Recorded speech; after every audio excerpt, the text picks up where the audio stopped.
What's up, everybody? Welcome to TSG Weekly Podcast, the podcast where a couple of filthy casuals get together to talk about their obsession of video games. I am one of your hosts, Game Day Jay, also known as Jay Lewis. And joining me today is Pedro Mirabal. What's going on, Pedro? What's up, man? It was a non-eventful week, which was good. How was your Mother's Day, by the way? It was good. Nobody brought me no flowers or nothing, Yeah. Being of the male gender, it wasn't really a day for us. But, Yeah. I pretty much spent the day just working, and pretty typical day for me. How about yourself? I went and got my mom a dope little movie pass where she doesn't have to buy tickets for the next 6 months, because in Deltona they got a nice little movie theater where you could get, just kind of a 6-month pass, and you can go and watch movies every Tuesday for one low price. So it's pretty convenient. And your mom hits up the movies a lot? Yeah, she's watched more movies than I have. So damn, shout out to your mom, bro. Yeah, bro. That's what's up. Also, speaking of stuff going on local, us being a Florida-based, Central Florida, podcast, you got something cool cooking this Saturday, bro. What do you got going on Saturday? Yeah, man, we're gonna be out at Beer America in downtown Orlando, man. There's gonna be over 100 different craft beers there. It's $35 to get in. If you knew about it early on, you paid much less than that. I actually got in for $15. So they kind of doubled a little bit more than doubled in price as the week went along. But I mean, it's unlimited tasting. You get one plastic cup. You can go and taste over 100 different craft beers. That's in downtown Orlando off of Orange Ave. So it should be pretty cool, man. It's from 3 to 7. That's what's up, bro. I wish I was joining you, but looks like we're gonna be cooking a pig roast here locally for my one of my best friends. It's his birthday, and my wife just had a birthday, and I'm celebrating a new job. So seems like we both have great weekends in store. But Pedro, let's get into this podcast, shall we? We are right on the E3 coming out here real soon, so I figured now would be a great time to look at the first half of 2017 and what games that it had to offer and where we felt like they kind of fell in terms of a month to month category. So Pedro, why don't you go ahead and tell me who you felt deserved the title of best video game of January? For January, I mean, really there was only one game that kind of owned this month, and I think it was a very smart move by Capcom to release it in January, and that was Resident Evil 7. We reviewed it here. Mike did an amazing job reviewing the game for us. I know you've played it as well and done some live streams of the game. How did you feel in terms of this being a return to form? Did it live up to its hype? I don't really think it was hyped as much as some of the other games that we're going to speak about later on. I think this one, actually, everyone was kind of tempering their expectations simply because of its disappointing past. So how did you feel about Resident Evil 7 in January? Well, just to get this out, it was also my pick for January. Things about Resident Evil 7, I often hear people say that it was a return to form, like that's the word, or that's the phrase that keeps getting thrown out, but I feel like Resident Evil as a series has never followed like any particular path. It kind of just does whatever it wants to do, because if you look at them all as a whole, you have some that are action oriented and then some that are like kind of survival horror, and then like just the stories, like they're so different from one to the other. Like if you look at Resident Evil 4, which is my favorite in the series, it's completely different than any other Resident Evil before it. Then you've had some on handhelds and stuff, so for me, what it was is it was probably the best Resident Evil story ever told. There is some pacing issues, and like the main protagonist is not super likable, but when it comes to like building this world and immersing you in that world, making you feel like you're in the bayou and a lot of crazy motherfuckers are out there trying to scare you. I really feel like this game particularly did the best this series has ever done at scaring you, and the boss fights are the best that the series have ever seen, and I really do feel like it's something that they can build off of going into the future. And it almost felt like I was playing a horror movie, and like that's a really good thing. And the fact that they incorporated VR into it, super smart, very good use of PSVR. And yeah, dude, I really dug the game. And like you said, we reviewed it. The Square games were all over this game, so definitely, without a doubt, stands out above the rest. Was there any other game in January that you had your eye on, or what's your honorable mention for January? For January, my honorable mention will go to Kingdom Hearts HD 2.8 Final Chapter Prologue. As a Kingdom Hearts fan, this is the closest that you're going to get to, the Kingdom Hearts franchise for a while, because it looks like they pushed it back to 2018, I believe. Yeah, a game that was originally supposed to come out in 2015. Well, not they just people on the inside were putting it around that date, and then like there was that voice actor, I think it might have been Goofy, that was like, yeah, this game's coming out 2015, 2016, sometime around there, and now we're not even looking. It's not even dropping until sometime maybe next year, so pretty wild. Yeah. My honorable mention for January was Gravity Rush 2, spiritual successor to the first one, which was only found on Vita, which Sony has decided to not really support anymore. You don't really see a lot of big games making it onto the Vita. So yeah, this was the first Gravity Rush on the PS4. Art style was super dope. Bright, poppy game, like super intriguing. I'm not really into, kind of JRPGs like that, but I do feel like I wanted to bring it up just as an honorable mention. But yeah, that was January in a nutshell. What do you got for February, man? I mean, February, I'm pretty sure that we all know what game owned the month of February, and that is Horizon Zero Dawn. That game is nothing short of a masterpiece for the PlayStation 4. It is definitely everything that we wanted it and more.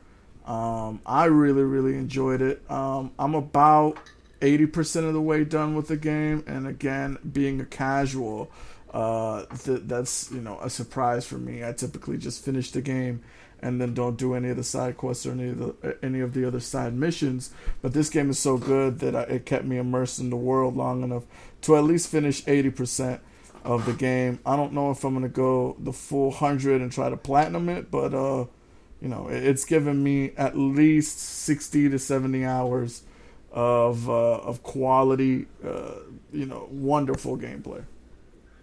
So when you say you 80% it, that's trophy wise, not completion wise? That's trophy wise. Oh, dude, that's what's up, bro. Let that be your first platinum, right? You still haven't platinum a game, right? No, I haven't platinum a game. Nor have I 100% completed a game on an Xbox either. Like I said, man, I'm just one of those players that kind of plays the game, finishes the story, and then kind of uninterested in doing all the other extracurricular stuff. So. Yeah, I mean, it's a story for another day, but I'm right there with you. I've only ever 100% a game my entire life, and that was Borderlands back on the Xbox 360, and that's simply because there was a lot of ways to manipulate the game and make the trophies easily achievable, but that's a story for another day. my pick for February was also Horizon Zero Dawn. I mean, like, how can that not be the game, right? And ironically enough, I haven't even played it. I'm actually holding out until I upgrade to the PS Pro because I know that's going to be the way to experience that game. Get that 4K goodness, and I wanted to wait for certain things to make it to the game, like the photo mode.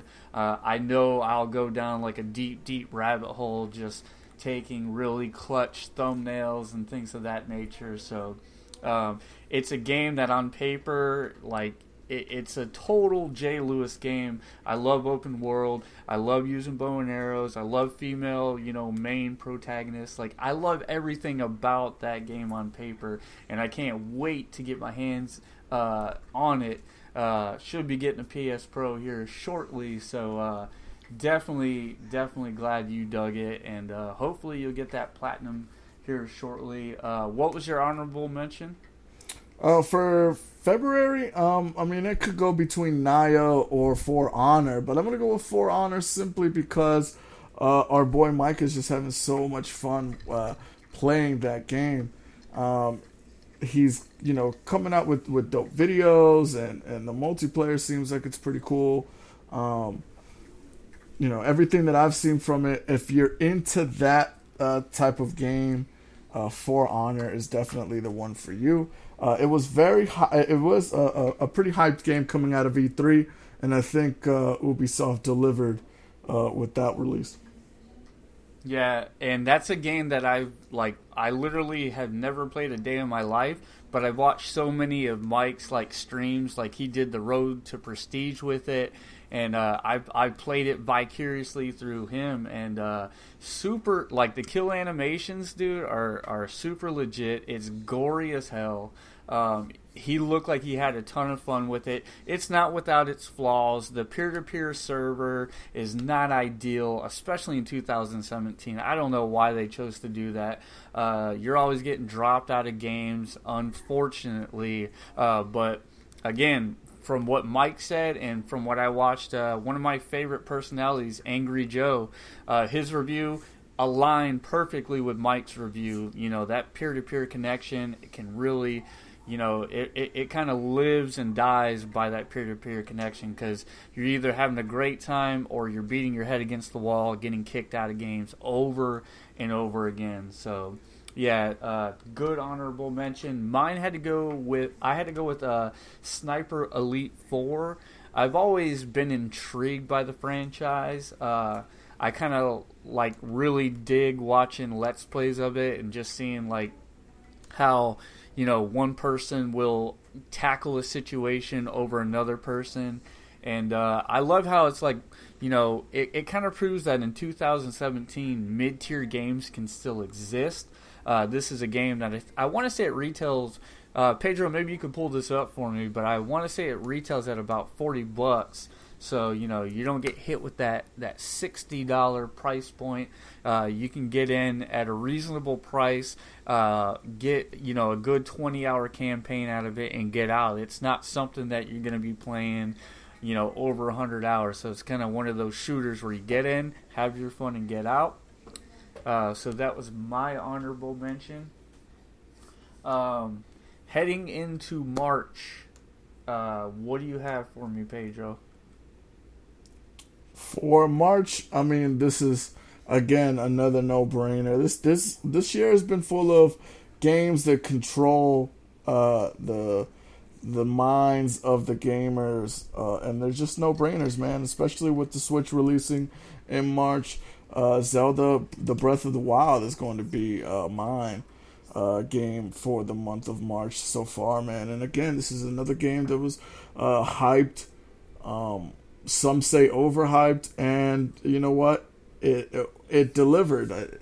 By leaps and bounds. The gameplay is super cool. I like the way now everything is based off of stamina, and you kind of have to have that RPG element of, you build up your stamina, and your stamina kind of coincides with your health system. So the more hearts you have, you could theoretically use the hearts if you want to kind of abuse the stamina while climbing for a little bit. It's pretty cool, man. I mean, graphically, it's great, especially since it's a Nintendo Switch game.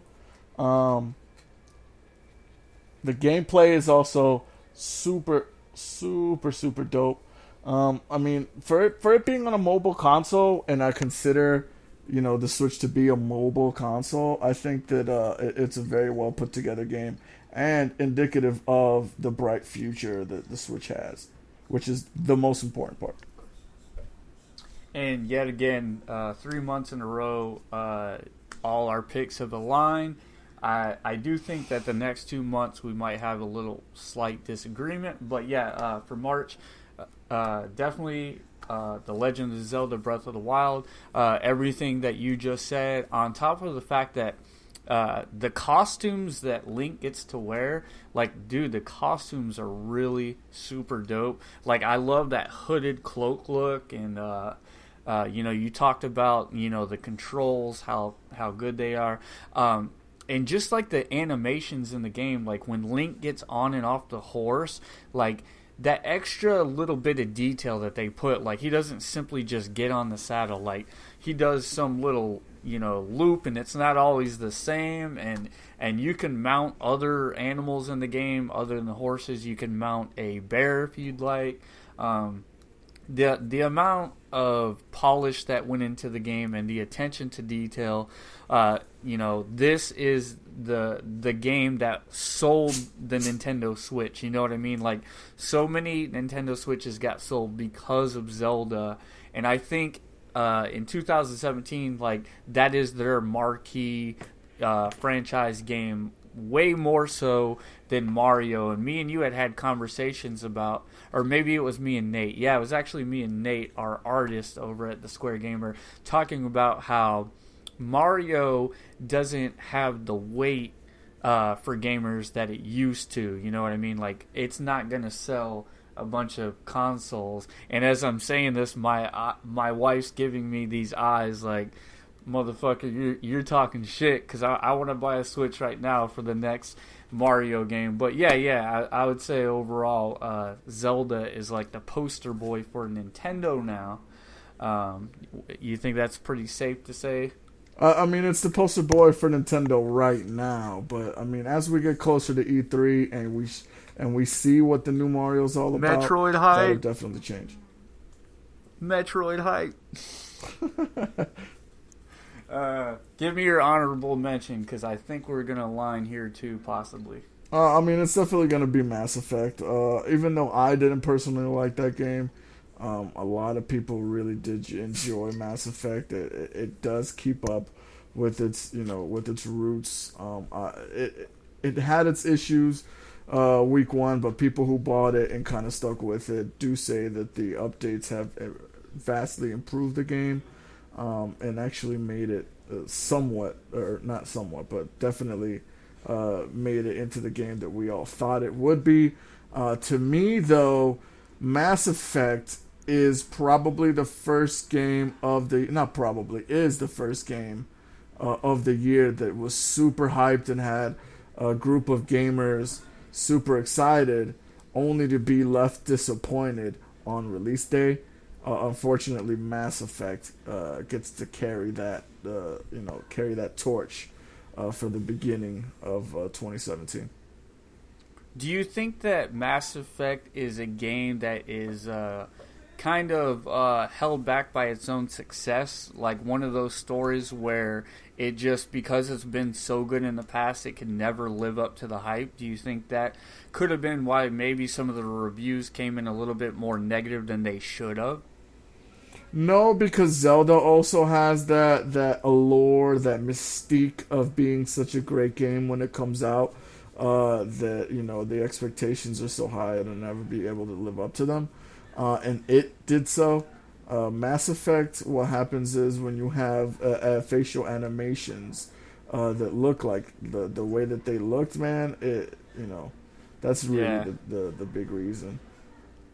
Yeah, for sure. I agree with that. Totally. We're not going to give Mass Effect a pass here at the Square Gamer. Not today. ladies and gentlemen. But I was wrong. We didn't align. My honorable mention was Ghost Recon Wildlands.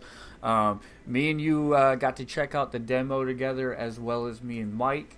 And I really dug the game, dude. Like, honestly, I gotta say I did. The size of the map was really cool. I really feel like, the story was really intriguing. You know, the fact that you're kind of taking out this drug lord that's kind of, taking this island by storm, and you got to take him down internally. I like that whole dynamic. It's like it's kind of like Scarface in 2017, if you will. But I really felt like the graphics were top notch. The controls were really good. The synchronizing of the shots while you're playing offline by yourself, like, that's really cool and really smart way for you to use the NPCs at your disposal. The one thing I disliked was the way the vehicles handled. Like, it felt like I was driving like a Zamboni machine, like, through these mountains. They were really sluggish, to say the least. And then the re-loop of the dialogue, just the characters interacting with one another, and you had these really kind of dumb, lame jokes that were told over and over again. But I did enjoy playing it with you when we did that stream over on our Facebook page.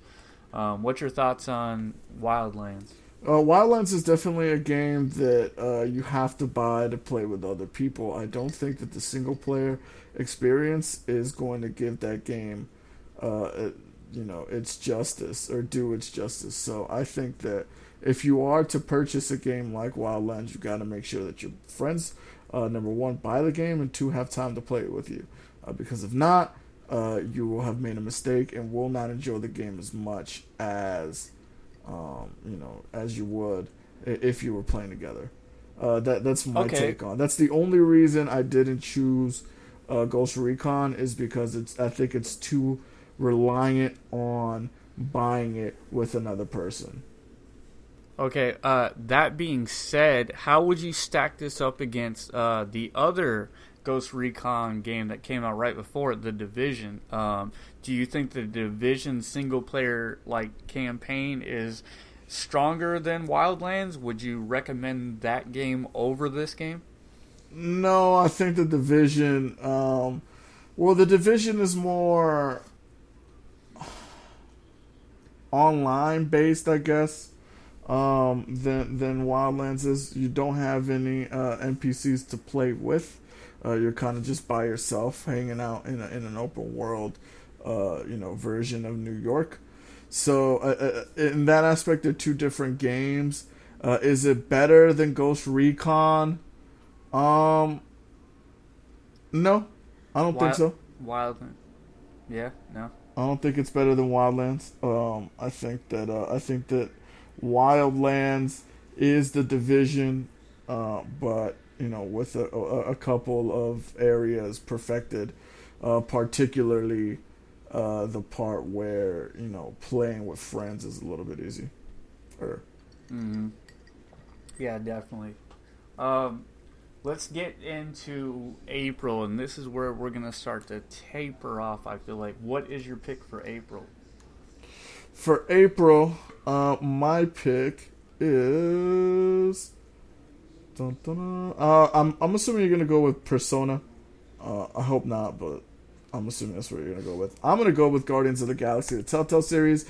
If you guys don't know or didn't hear last week's show, I'm a Telltale fan, so anything that Telltale makes will probably end up being the game of the month that month. For Guardians of the Galaxy, I think that they did a great job building the story. It is something much different than what you get from the show. Graphically, it looks just like Batman, so it looks like they used the same engine as Batman. It still has good old Telltale Judder. So it's still not going to perform as smooth as some of these other games here on this list, but it was still very entertaining for me, at least, to play. to play through. And it's only like an hour and a half, 2 hours long. So it's just something that you could play like in a weekend, before going out or something like that. Definitely, bro. Once again, we do not align. I felt like doing Persona, but for me particularly, picking that would have been disingenuous.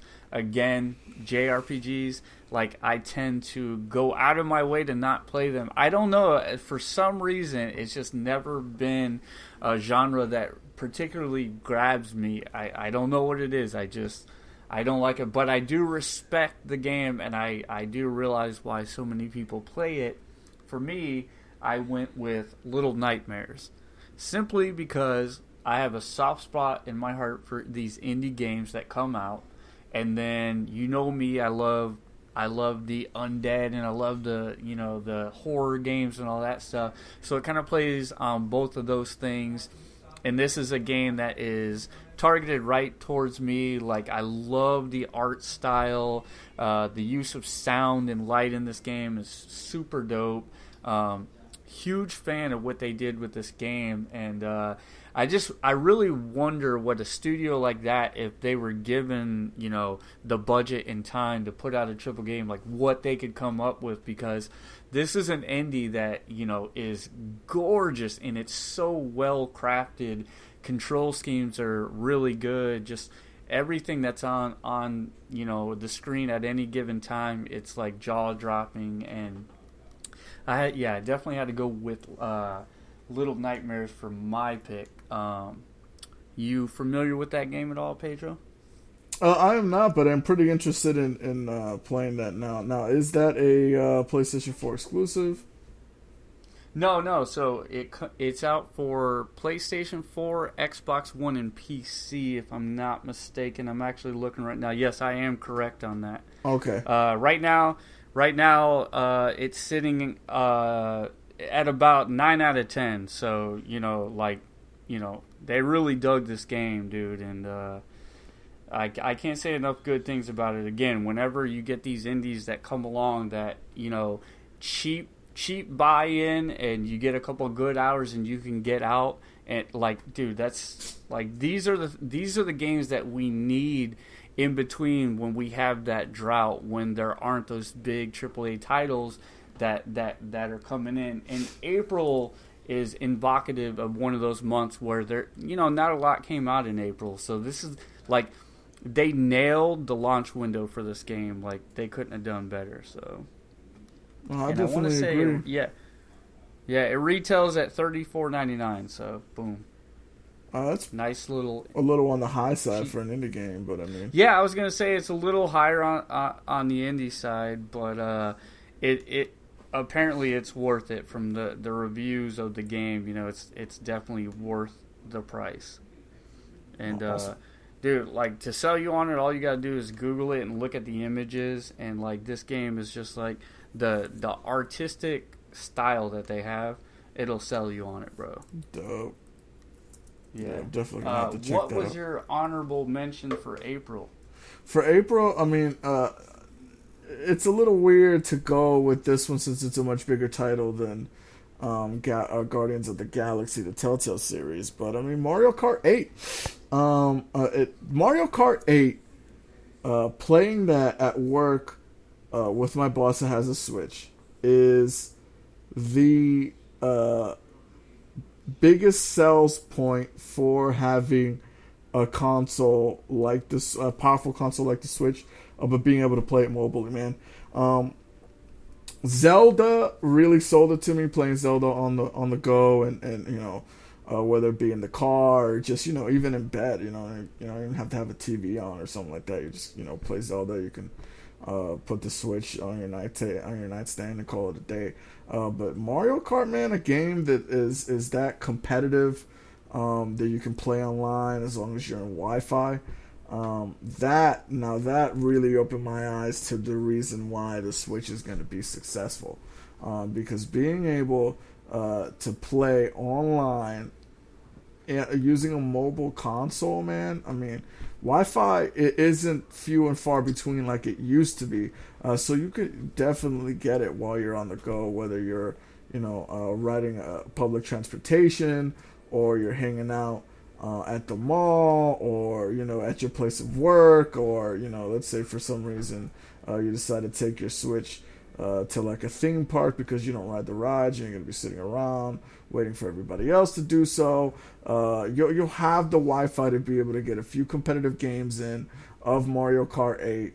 And regardless that it is a remaster, I think that game pretty much owned the back end of April and the beginning of this month. Yeah, I actually agree with you here. My honorable mention was Mario Kart 8 as well. For all the things that you just mentioned, like this is the perfect type of game for the Switch's ability to kind of be, like you said, out on the go in the wild. Your boy's got a Switch as well, and you hit up a little co-op session. The only reason I originally had it for April's Best, but then I had to go back and realize that this is a game that was already out on the Wii U, and it was just kind of ported over to the Switch. So I took some points away from it for that, but definitely a really, really good game.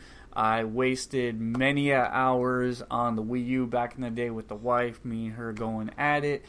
I was Yoshi 90% of the time. She was Princess Peach 90% of the time. Or Rosaline, actually, now that I think about it.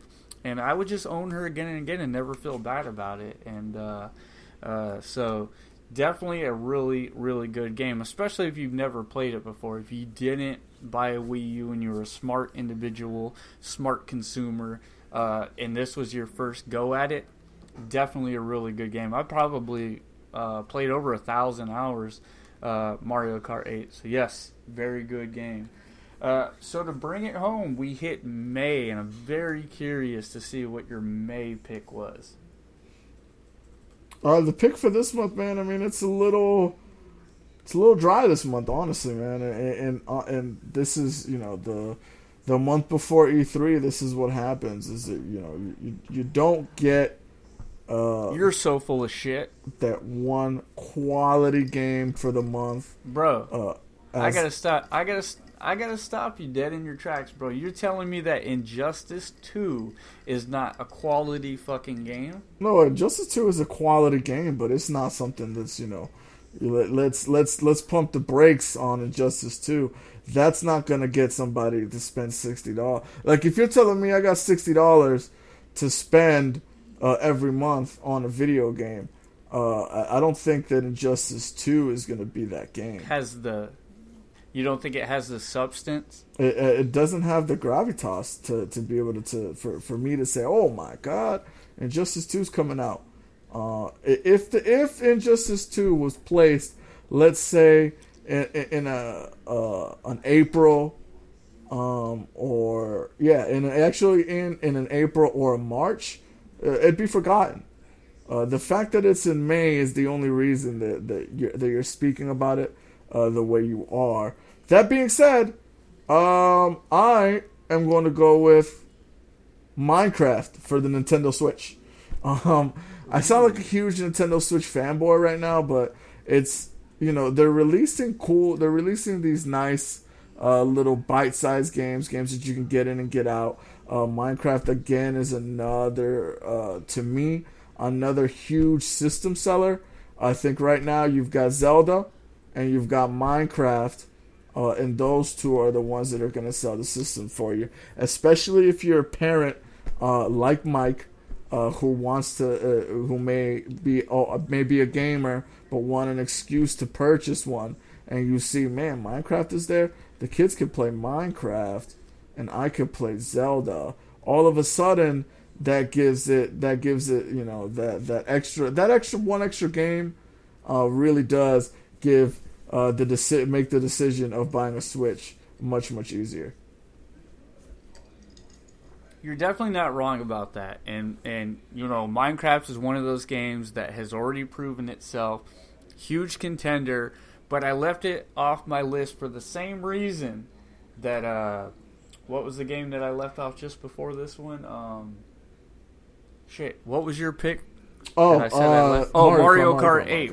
Yeah, because it's a game that already exists in another capacity. So I left it off my list for that reason alone. But I do agree that it's a huge get for the Nintendo Switch. There's still a cult following for that game, and from what I'm hearing, the Nintendo Switch version is the definitive version of Minecraft. So you can't overlook that, and that cannot be understated. Like, totally a huge game for the Switch. The game I went with, obviously, is Injustice 2. In a world of all these superhero movies coming out, it's just like these superheroes are getting so oversaturated, and I'm not big into the superhero movies to begin with. That being said, Injustice 2 is the perfect blend of, we're going to build this really dope fighter, and then we're going to put all your favorite superheroes in one, even some throwback nostalgia characters like Swamp Thing, and we're going to give them really cool intro animations. And, bro, somebody like me who cannot stand fighting games because I get owned in them, like, believe me, you've been here with me, Pedro. How many times did Mike own us in Street Fighter? But yet, I can't not look at this game and just be completely intrigued by it. If you look at just the characters, every character I could ever hope for is in the game, and it's like the intro animations and the kill animations and just the combos that you can come up with, and it just looks so cool. And there was this conversation going on today on this thread that I was a part of on Reddit, and it was this huge thread talking about how dope Harley Quinn looks, because her makeup doesn't look like your typical like makeup on a character in a game. Like, she looks real. Like, the graphics in that game are insane, and it's for all those reasons that I just can't overlook Injustice 2. And again, once I get this PlayStation Pro, I am 100% buying that game. Somebody who hates fighters I'm just kind of over the whole superhero thing. I can't look away from this game. What are your thoughts? I agree with you, man. Injustice 2 is probably, probably the best looking game in this generation right now, considering if you think about the facial the facial expressions that you see in that game are more realistic than anything I've ever seen in any game, period. That is the bar right there. It's a standard bear, and for it to come from a fighting game from the guys that made Mortal Kombat, like, isn't that crazy? You would think that Horizon or Resident Evil or one of these big AAA games would own that, would have that title, but for now it looks like Injustice has captured the hearts and minds of gamers just by how beautiful it looks, by bringing, like you said, by bringing these characters that everybody loves and putting them into the game. Story-wise, I hear that the game is amazing as well. Injustice 1 was had a really interesting story. I'm just not into fighters, man. Yeah. But, I mean, it's worth a red box, to me, at least. Yeah, you're just like me, man. Like I think you're like I am. Like, I want to love this game more than I actually do, but it's kind of one of those things where it's like I have to hate this game on my own accord, because I'm not somebody who's going to sit there and take the time to practice and memorize the combos and all that type of shit. But on the outside looking in, like, which is kind of like what we both tend to do, this game, man, is so good. And it's like one of those things where if you like fighting games, this is going to be like one of the best fighting games you played in the last 5 years. Like, do you think I'm being hyperbolic, or you think that's pretty accurate? You know what? I'm gonna let that statement simmer I'll have Mike listen to it, and then he can go ahead and argue with you on that one. Right. Because I'm not educated enough in the fighters to know whether or not that's a hyperbolic statement. It might be, but especially considering Street Fighter let everybody down. Yeah, no kidding. I mean, way to go, Capcom. Way to screw it up yet again. I'm surprised Resident Evil 7 came out as good as it did. Maybe they're learning their lesson. One can only hope. But what was your honorable mention for May? I mean, the month isn't even over yet, but I'm going to go with NBA Playgrounds, man. That is a game that, again, really, it releasing for the Switch, again, is super cool. I love the fact that there's a basketball game on a portable console that looks the way it does. My problem with it is that it is incomplete, and if you're going to make me pay $20 for a game, I would at least like some sort of rudimentary online play, and right now it just doesn't have that. It doesn't quite feel like NBA Jam either. But I mean, it's good enough, I guess. I really want NBA Street back, but this will do. Getting this as opposed to the traditional NBA 2K game, not a bad idea at all. Absolutely. And just like you just said, we're only in the middle of May, so it's May 17th while we're recording this podcast, and we still have some, like, May, dude, is stacked with crazy good games. Like, I'm looking at Rhyme coming out at the end of the month, which is a super dope looking indie, and I've had my eyes on this game since its conception. And then, a game that got kick-started, this huge game, Friday the 13th. They got the licensing. It's pretty much a multiplayer focused game that's going to have a single-player campaign tacked on sometime this summer. I wanted to make that my honorable mention, but it's a game that hasn't come out yet, so I couldn't. So I went ahead and went with Fairpoint, that new PSVR game. So it hit Metacritic, and right now it's sitting at about a 75 Metacritic score, which ain't bad, especially for a VR title.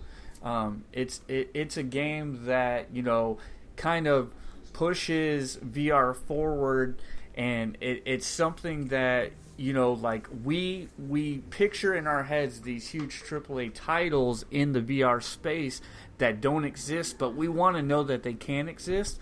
And I think that Fairpoint is one of those games that is kind of like a proof of concept. It's proving to developers that these types of games and these experiences can exist. We can make these fully fleshed out shooters in the VR space, and it's a game that, for me and probably a lot of other people, represent, like, okay, I can buy a PSVR and know that the future is bright, that they will eventually figure out how to control a character in a 3D space and let me shoot and it feel right. So, what's your thoughts on the game?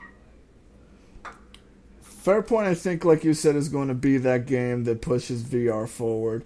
In my opinion, it's showing the maturity of PSVR. I think it's a good sign going into E3. Hopefully, we'll see a lot more games like it in E3, because for an addition to a console, it's selling very, very well, in my opinion. So I think that that's a fair, honorable mention for the month of May, especially if you've got a PSVR.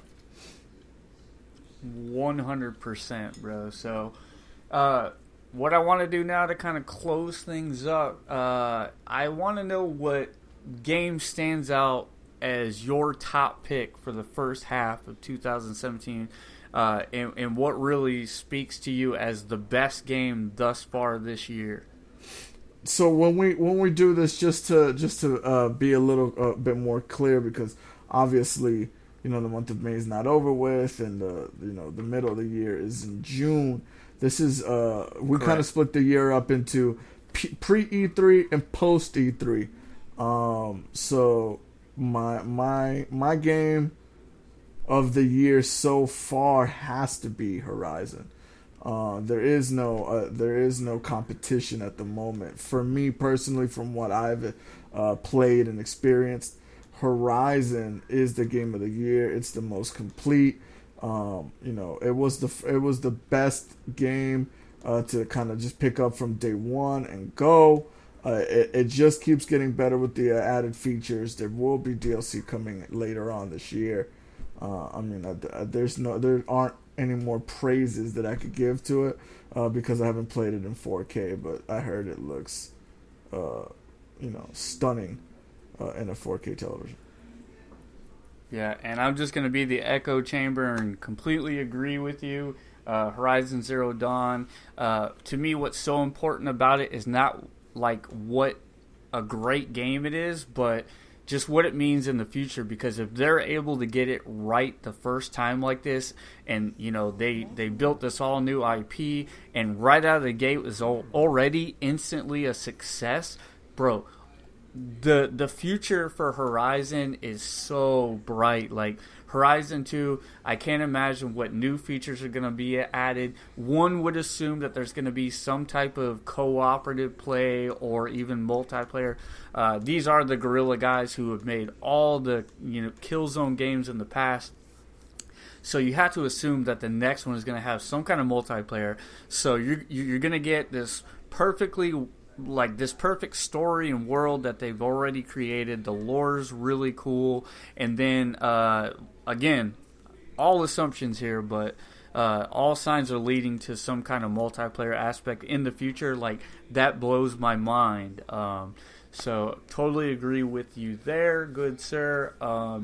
We are not too far from E3 at this point. I'm super hype. I know you're super hype.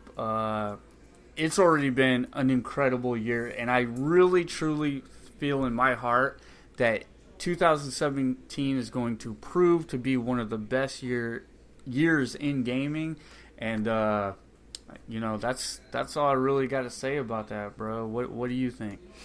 Yeah, I mean, it's looking like it's going to be a very, very good year in gaming, especially if the games continue to live up to the hype. We need more Horizons and Zeldas and less Mass Effects, upon release. And I think that this will go down, like you said, as at least a top 2 or 3 year in video game history. Yeah, for sure. Everybody, I thank you for all stopping by and checking this out. I wanted to plug this new business that started up. It's called What's Good Games. It's 4 females that have been in the industry. They all have really deep backgrounds in the gaming industry. They're starting this new company, and Friday is going to be their first podcast. Go check them out. Again, it's What's Good Games. I really am intrigued to see what they have in store. Anything you want to plug here at the end, Pedro? Yeah, as always, check us out on our Facebook. We'd love to hear from you guys. Facebook.com/group/The Square Gamers. Of course, Mike is always adding new content onto YouTube. Jay is doing a live stream. Actually, no, right? We're not doing live streams anymore? No? Not yet? We're taking a hiatus. No, not for...